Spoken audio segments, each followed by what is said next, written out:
एकनाथ शिंदे पुन्हा एकदा मुख्यमंत्री व्हावेत यासाठी कोपरीतील महिलांनी महाआरती करत गणरायाला घातलं साकडं। विधानसभा निवडणुकांचे निकाल जाहीर झालेले आहेत आणि या निवडणुकीत जनतेनं महायुतीला पूर्ण बहुमत दिलेलं आहे आणि राज्यात सरकार स्थापनेच्या प्रक्रियेला वेग आलेला आहे आणि महायुतीमधील राज्याचा मुख्यमंत्री कोण अशा चर्चा सुरू झालेल्या आहेत आणि यातच आता भाजपा जास्त संख्याबळ असणारा महायुतीमधील मोठा पक्ष असल्यामुळे देवेंद्र फडणवीस राज्याचे मुख्यमंत्री होणार या चर्चांना उधाण आलंय। मात्र अद्यापही मुख्यमंत्री कोण याची घोषणा झालेली नाही। शिवसेना शिंदे गटाच्या आमदारांनी एकनाथ शिंदे यांनी पुन्हा मुख्यमंत्री व्हावे अशी इच्छा व्यक्त केली आहे आणि दुसरीकडे भाजपकडून देवेंद्र फडणवीसच मुख्यमंत्री होतील असा दावा केला जात आहे। शिवसेना शिंदे गटाचे कार्यकर्ते ठिकठिकाणी एकनाथ शिंदे मुख्यमंत्री व्हावेत यासाठी देवाकडे प्रार्थना करतायत।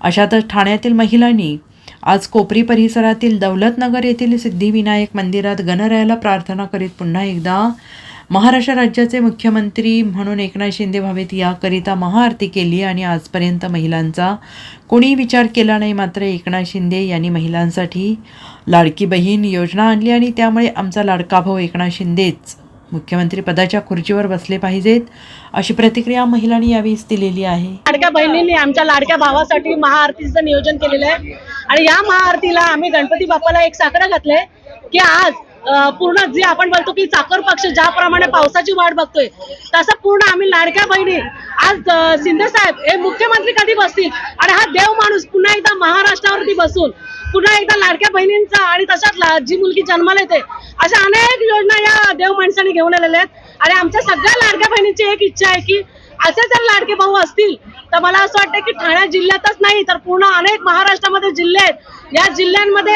सगळ्या लाडक्या बहिणी आतुरतेने वाट बघतायत आणि मला असं वाटतंय पुन्हा येणाऱ्या या चेअरवरती मुख्यमंत्री एकनाथ शिंदे साहेबच बसले पाहिजे अशा सगळ्यांची आमच्या लाडक्या बहिणींची इच्छा आहे। आमचा लाडका भाऊ हाच मुख्यमंत्री बसला पाहिजे आणि हे लाडके भाऊ म्हणजे आमचे मुख्यमंत्री एकनाथ शिंदे साहेबच आहेत अशी आमच्या सगळ्या बहिणींची इच्छा आहे। आजपर्यंत महिलांचा कधीच कोणी विचार केला नाही, किती मुख्यमंत्री आले कधी कोणी विचार केला नाही आणि आज आमचे लाडके भाऊ मुख्यमंत्री साहेब यांनी आज आमच्या सगळ्या बहिणींचा आमच्या गोर गरिबांचा तळागाळातल्या महिलांचा विचार केला। त्यामुळे सगळ्या महिलांची हीच इच्छा आहे की आमचे लाडके भाऊ पुन्हा मुख्यमंत्री झाले पाहिजेत, पुन्हा मुख्यमंत्री सीटवर विराजमान झाले तर लाडक्या भावाचा विजय आहे। म्हणजे साहेबांसाठी सर्व बहिणींनी साकडं घातलेले गणपती बाप्पापाशी की आमचे लाडके भाऊच मुख्यमंत्री झाले पाहिजे आणि लाडक्या भावांसाठी या सगळ्या बहिणी रस्त्यावर उतरलेल्या आहेत। ते म्हणतात की आणि आता इथे नाही, कोपरीमध्ये नाही, ठाण्यामध्ये नाही, पुढे महाराष्ट्रामध्ये महाआरती होणार आहे आणि त्यासाठी साहेबांसाठी सगळे रस्त्यावर उतरलेले एवढंच मी सांगू शकते आणि साहेबांनी मुख्यमंत्री पदावर बसावं हीच इच्छा। Bureau report SBN Marathi Thane.